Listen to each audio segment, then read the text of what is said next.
Bismillahirrahmanirrahim. Assalamualaikum warahmatullahi wabarakatuh. Teman-teman, perkenalkan, kami dari kelompok 2. Kami ingin mempresentasikan mengenai hasil diskusi kami tentang apa saja sih instrumen dari investasi syariah. Tentu saja di sini saya tidak sendiri yang akan menjelaskan mengenai investasi syariah ini, dan yang ada di dalamnya. Saya bersama dengan ketiga rekan saya. Jadi kami ada berempat. Yang pertama adalah Bapak Rian Ilham, yang kedua adalah Bapak Irwan Fatoni, dan selanjutnya adalah Kak Siti Aji. Oke, jadi sebelum kita membahas lebih jauh nih tentang apa itu saham, sekarang kita mau coba hal yang dasar dulu deh, pengertian yang dasar dulu. Yang pertama, apa sih sebenarnya investasi syariah itu? Investasi syariah itu mudahnya adalah seperti pengelolaan sumber daya ekonomi yang menggunakan prinsip syariah. Jadi investasi ini itu biasanya ada dalam bentuk saham, ada dalam bentuk reksadana, atau dalam sukuk. Kenapa dinamakan investasi syariah? Karena investasi yang dilakukan di dalamnya itu tidak bertentangan dengan prinsip-prinsip syariah.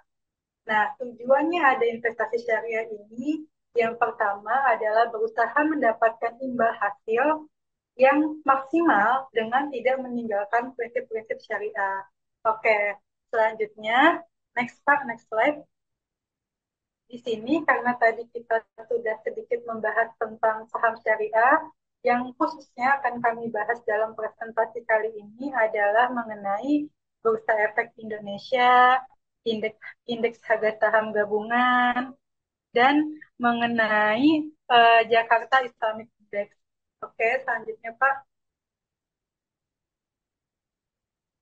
Nah, di tampilan slide yang ada di layar yang teman-teman bisa baca ini, di sini dijelaskan mengenai Bursa Efek Indonesia.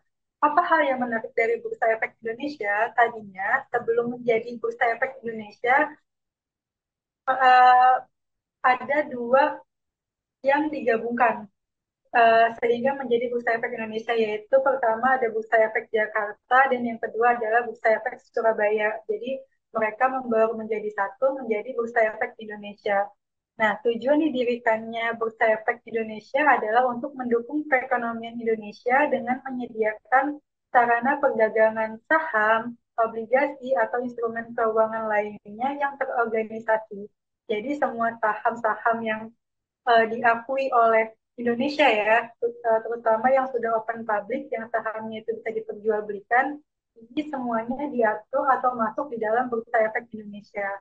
Di dalam slide ini juga dijelaskan dari tahun ke tahun berdirinya Bursa Efek Indonesia. Pada tahun 1912 sampai 1914, berdiri, dijelaskan bahwa Bursa Efek ini berdiri di Batavia dan dikelola oleh pemerintah Hindia Belanda. Selanjutnya, ada di tahun 1925 sampai 1942, Bursa Efek ini mulai berjalan ya, dan sempat vakum nih di tahun 1942 sampai 1977. Adanya vakum ini disebabkan karena pemindahan kekuasaan dari pemerintahan kolonial ke Republik Indonesia. Selanjutnya, pada tahun 1977, eh, Bursa Efek ini mulai aktif kembali, yaitu pada tanggal 10 Agustus 1977 oleh Presiden RI yang kedua, yaitu Bapak Soeharto, di bawah pengawasan Badan Pelaksanaan Pasar Modal. Dan pada tahun 1988, paket regulasi Bursa Efek Jakarta membuka pintu untuk negara asing. Dan di tahun 1995, tepatnya pada tanggal 22 Mei, dilaksanakan sebagai sistem otomasi perdagangan di BEJ. Nah, pada tanggal 30 November 2007, Bursa Efek Surabaya dan Bursa Efek Jakarta itu bergabung dan mengubah namanya menjadi Bursa Efek Indonesia. Selanjutnya, pada tanggal 18 April tahun 2016, IDEX channel mulai diluncurkan, sehingga IDEX ini memudahkan kita untuk berinvestasi. Jadi mengetahui apakah perusahaan yang open public ini sahamnya itu pertumbuhannya itu gimana sih, apakah benar atau tidak, apakah sesuai dengan undang-undang negara atau tidak. Ya, baik. Selanjutnya adalah visi Bursa Efek Indonesia, yang mana visi Bursa Efek Indonesia ini menjadi bursa yang kompetitif dengan kredibilitas tingkat dunia. Misi Bursa Efek Indonesia yang itu menciptakan infrastruktur pasar keuangan yang terpercaya dan kredibel untuk mewujudkan pasar yang teratur, wajar, dan efisien, serta dapat diakses oleh semua pemangku kepentingan melalui produk dan layanan yang inovatif. Adapun core values dari Bursa Efek Indonesia ini yang pertama ada teamwork, yang senantiasa bekerja sama secara sinergis untuk mencapai tujuan bersama. Yang kedua, integrity, konsistensi antara pikiran, ucapan, dan tindakan dengan selalu menjunjung tinggi kejujuran, transparansi, dan independensi sesuai dengan nilai-nilai perusahaan dan norma yang berlaku. Selanjutnya ada profesionalism, menunjukkan sikap, appearance, dan kompetensi dengan penuh tanggung jawab untuk memberikan hasil yang terbaik. Yang terakhir ada service excellence, senantiasa memberikan layanan terbaik bagi stakeholders. Ya, boleh lanjut slide-nya. Selanjutnya ada indeks harga saham. Indeks harga saham ini merupakan indikator yang menunjukkan pergerakan harga saham. Indeks harga saham merupakan tren pasar yang menggambarkan kondisi pasar suatu saat apakah pasar sedang aktif atau lesu. Dan indeks harga saham ini merupakan indikator kinerja ekonomi makro, juga merupakan indikator kinerja saham baik secara individual maupun akumulatif. Indeks harga saham di sini ada 5. Yang pertama ada indeks saham individu, yang kedua ada indeks harga saham sektoral. Yang ketiga ada indeks harga saham gabungan. Kemudian ada indeks harga saham LQ45. Dan yang terakhir ada Jakarta Islamic Index atau JII. Next slide, Pak. Untuk selanjutnya, ini merupakan indeks harga saham gabungan atau yang disingkat dengan IHSG.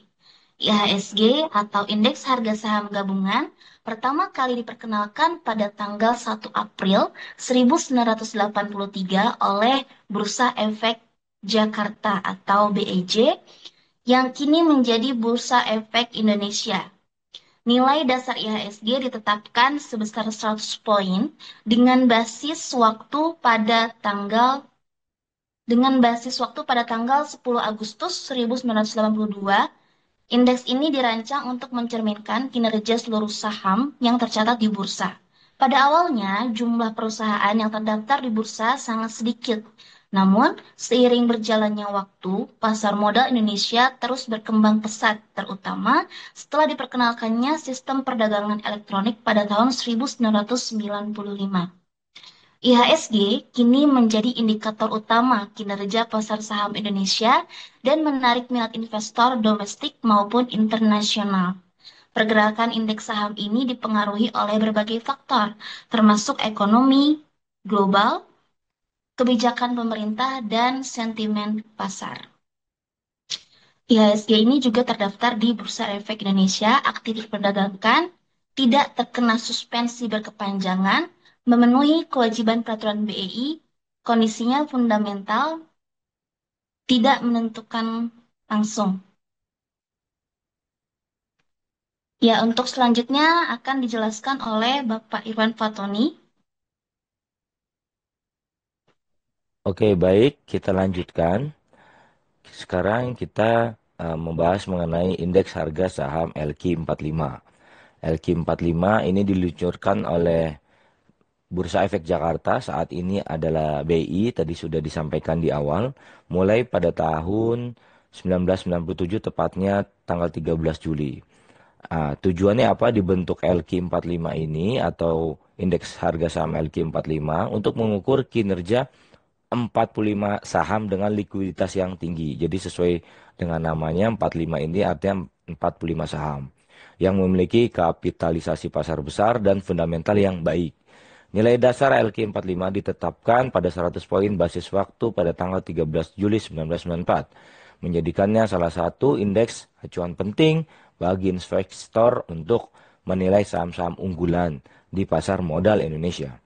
Nah, untuk masuk ke indeks saham LQ45 ini, perusahaan harus memenuhi sejumlah kriteria yang sangat ketat, bertujuan untuk memastikan bahwa hanya saham-saham yang berkualitas tinggi saja yang bisa masuk ke indeks harga saham LQ45 ini. Nah, adapun 4 syarat utama untuk bisa masuk ke LQ45, yang pertama adalah likuiditasnya harus tinggi. Kemudian memiliki kapitalisasi pasar yang cukup besar ya, artinya jangkauan market yang tinggi. Kemudian fundamental perusahaan yang cukup baik ya, basis keuangannya, modalnya harus kuat.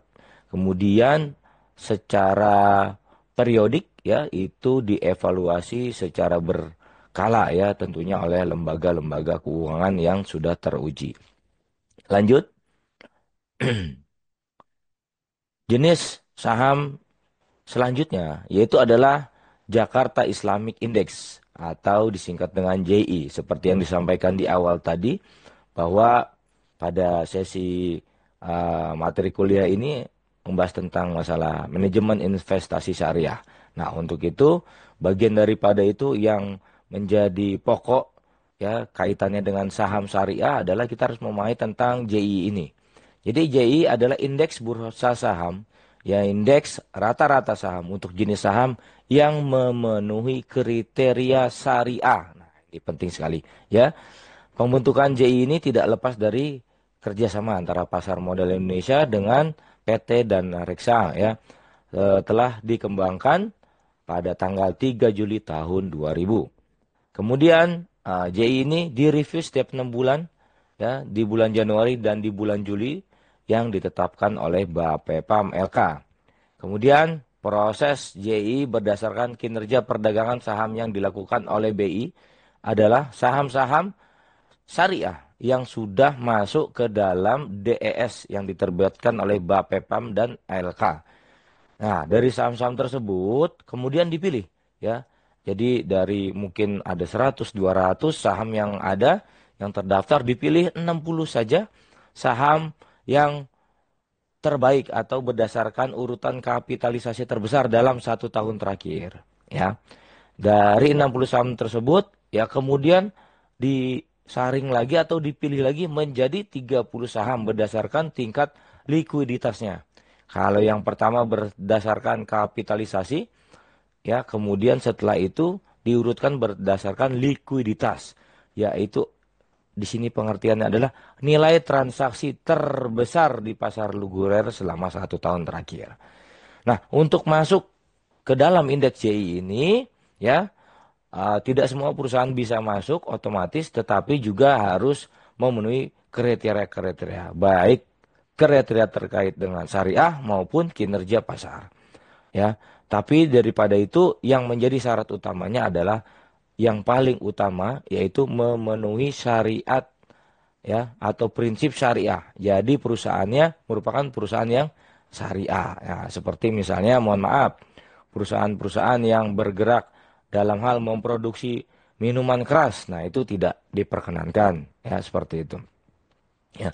Kemudian yang kedua adalah memenuhi likuiditas yang tinggi dan juga evaluasi secara berkala.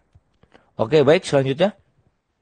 Jadi dari ya indeks harga saham IHSG gabungan LQ45 dan JI ini kira-kira bisa kita lihat perbedaannya apa ya. Jadi dari jumlah saham ya untuk IHSG itu bebas. Semua saham yang terdaftar di Bursa Efek Indonesia itu bisa masuk IHSG. Untuk LQ45 hanya dipilih 45 saham yang teratas saja. Kemudian untuk yang syariah atau JI itu hanya 30 saham perusahaan syariah terbaik dengan likuiditas paling tinggi. Kriterianya, kalau IHSG tidak ada batasan khusus, LQ45 ada batasan terkait dengan likuiditas dan fundamental, dan JI tentunya memenuhi prinsip syariah. Tujuannya daripada IHSG mengukur kinerja pasar, kalau LQ45 tujuannya adalah mengukur saham-saham yang unggul, ya, dan JI adalah mengukur saham syariah yang otomatis juga pastinya yang unggul atau 30 saham paling tinggi di atas. Komposisinya IHSG itu cukup beragam. Kalau LQ45 itu hanya saham bentuknya blue chip ya. Dan JI merupakan saham syariah unggulan. Jadi itu perbedaan antara IHSG, LQ45 dan JI. Selanjutnya ya kita akan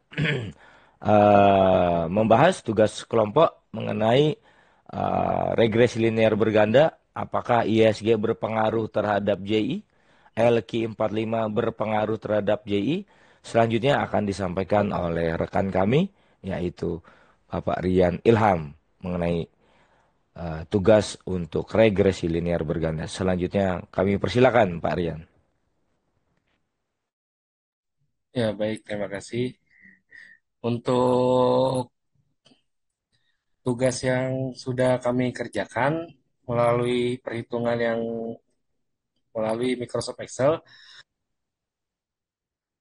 Oke, untuk selanjutnya, di sini kita akan membahas hasil dari perhitungan IHSG, LQ45, dan JII dengan menggunakan perhitungan manual menggunakan Microsoft Excel. Untuk data yang diambil adalah mulai dari Januari di tahun 2015 sampai dengan di bulan Juni tahun 2019. Kemudian di sini juga dihitung mulai dari X1 akar 2, X1 dikali X2, X1 dikali Y, X2 akar 2, X2 dikali Y, dan Y akar 2. Setelah itu, setelah mendapatkan perhitungannya, kemudian dilakukan perhitungan menggunakan metode inverse matrix. Setelah mendapatkan perhitungannya, didapat hasil dari yakni adalah B0-nya sebesar 146,85, kemudian B1-nya sebesar minus 0,1273, B2-nya sama dengan 1,354. Kemudian didapatkan Y sama dengan 153,80 ditambah 0 minus 0,127 X1-nya, kemudian untuk X2-nya sebesar 1,246. Untuk hasil JKR-nya yakni adalah sebesar 1,13939. Di sini ada hasilnya. Kemudian J-nya sebesar 1,37431, R akar kuat R akar 2-nya sebesar 0,82910. Kemudian R akar 2 ajasnya 0,82235 dan R-nya sama dengan 0,910. Oke, dari perhitungan yang sudah disampaikan tadi, didapat grafik sebagai berikut, yakni ada pertama ada fluktuasi IHSG, ada fluktuasi LQ45, dan ada fluktuasi JI. Yang pertama ada fluktuasi IHSG. Untuk grafik yang didapat, fluktuasi IHSG cenderung meningkat cukup signifikan dari tahun 2015 ke 2019. Kemudian pada fluktuasi LQ45 meningkat juga, cuman tidak sebesar IHSG. Dan kemudian untuk fluktuasi JI sendiri cukup meningkat, tapi tidak terlalu signifikan mulai dari 2015 hingga 2019. Mungkin itu. Nah, hasil pengolahan dan pembahasan dari Microsoft Excel tadi, dari regresi linear berganda, X1 itu, X1-nya adalah IHSG, X2-nya LQ45, dan Y-nya adalah JII.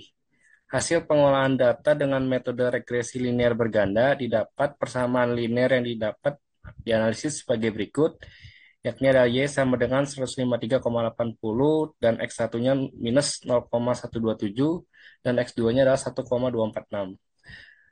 Yang pertama, konstanta sebesar 153,80 menunjukkan jika nilai IHSG dan LQ45 sama dengan 0, maka nilai JI adalah 153,80.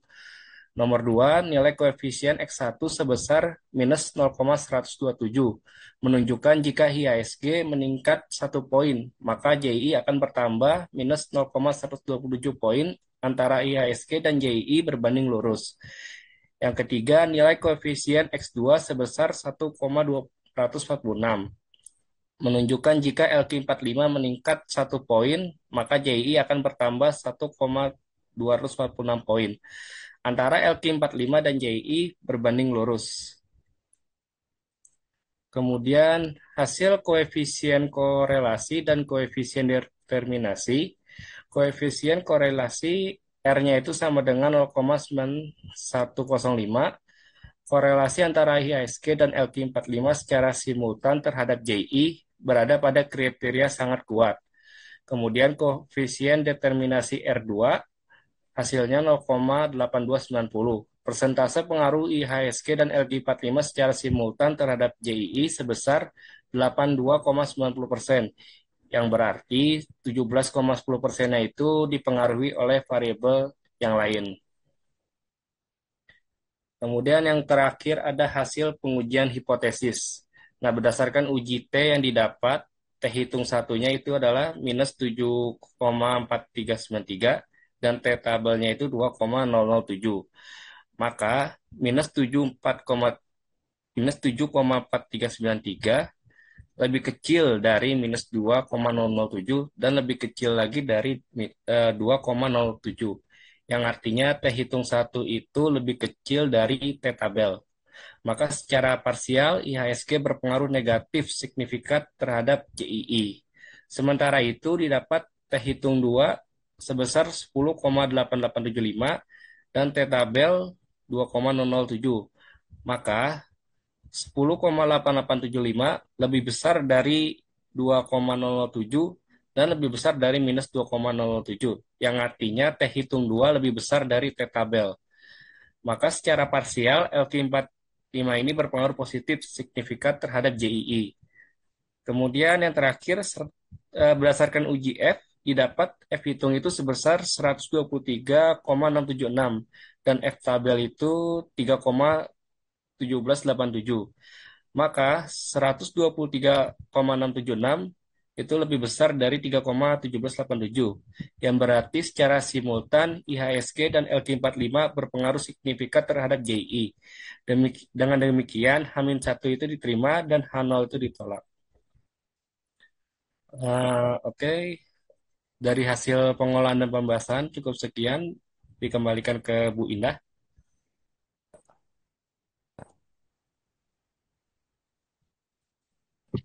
Ya, demikian presentasi dari kami, kelompok 2. Terima kasih banyak untuk teman-teman yang sudah mau mendengarkan video kami. Semoga apa yang kami sampaikan bisa bermanfaat. Pada intinya adalah berbagai instrumen yang ada dalam perdagangan saham ini berusaha agar para investor itu bisa melakukan investasinya dengan rasa aman. Semoga apa yang kami sampaikan bisa bermanfaat. Kurang lebihnya dari kami mohon maaf. Bila fisabilillah, fastabiqul khairat. Wassalamualaikum warahmatullahi wabarakatuh. Waalaikumsalam warahmatullahi wabarakatuh.